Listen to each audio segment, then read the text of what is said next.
Hi guys, so for this challenge problem we're going to combine some geometry and algebra tools together. I'm going to set up the problem for you and you will essentially figure out how to solve the problem. So first of all, as you know, circles have a center. They have one center. Triangles, turns out, also have centers. Triangle actually has three centers. The centers are called, the first one is called the centroid, the second one is called the orthocenter, and the third one is called the circumcenter. It's pretty easy to find the centers of the triangle, and what we'll do is I'll briefly explain how to find the centroid, how to find each of them. Okay, so let's say that you have a triangle. Okay, and each triangle has sides and also has vertices. These points have vertices, right? Or singular, the singular form is vertex. So to find the centroid, and by the way, that's my little son making noises. To find the centroid, what you need to do is basically find the midpoint of each side and then extend a line from each midpoint to the opposite vertex, and once all the lines are drawn, they intersect at one point, and that point is the centroid of the triangle.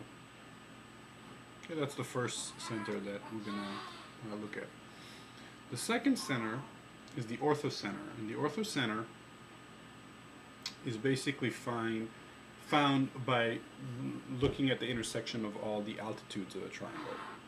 So you basically extend a line through one vertex, and that is also basically perpendicular to the opposite side.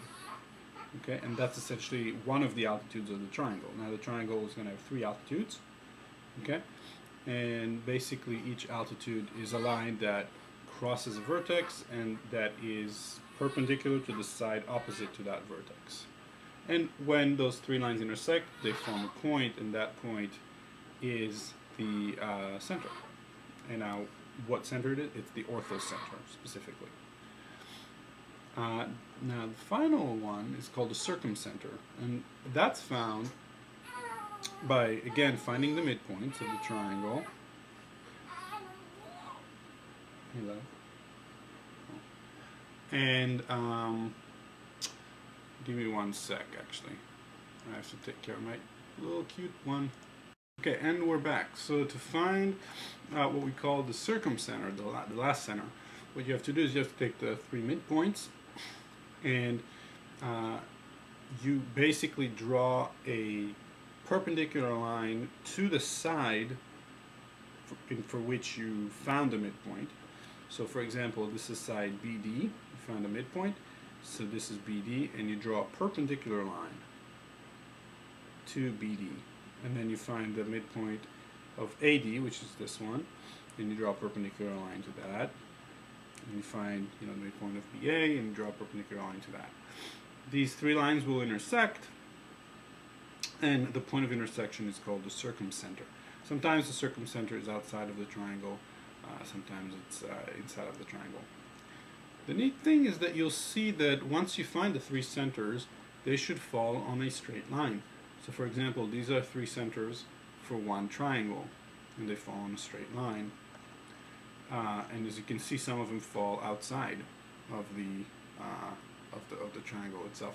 This is a triangle where all three centers are inside of the triangle, and again, they form a straight line. Okay, so what you're going to do is I'm going to give you just a very simple, some simple instructions. So let's say that you have a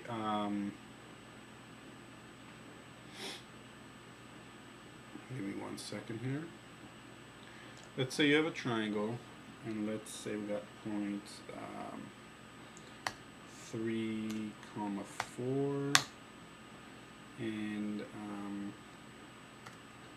-3, -5,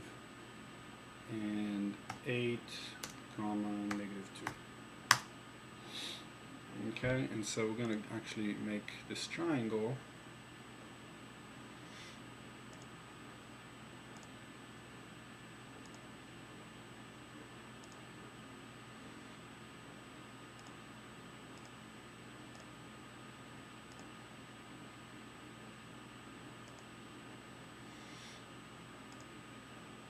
Okay, so now that we have this triangle, what we're going to do is we're going to basically find all the three centers. So let's go ahead and quickly see how we can find the centroid. So the way we do that is we find all the midpoints. Now you are not going to use software. You're going to use pen and paper, but you know how to find the midpoints for all of them. So let's go ahead and construct the midpoint.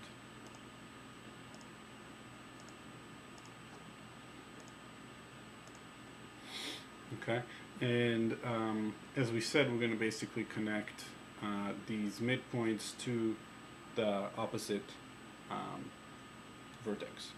So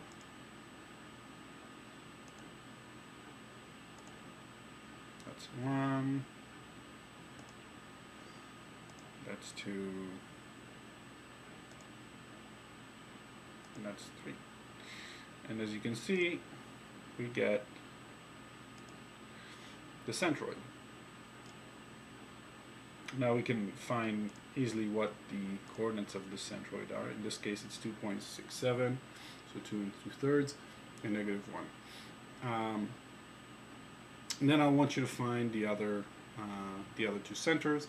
And then finally, what I'd like you to do is I want you to find the equation of the line that connects them.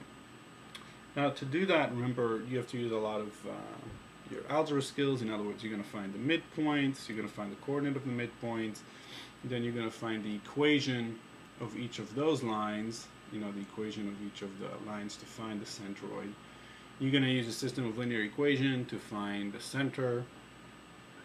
And with the other two centers where you have to have perpendicular lines, you will use your knowledge of equations of perpendicular lines to find those equations, and then with a system of linear equation you will be able to find those centers. So go ahead and use these coordinates. So again, I want to show you these coordinates just so you are clear. So 1, 2, 3. Show you these coordinates. These are the coordinates we're looking for. The B, C, and D. Don't worry about the A. We can just look at these. So these are the coordinates. So 8, -2, 3, 4, -3, -5. Okay. All right. Have fun.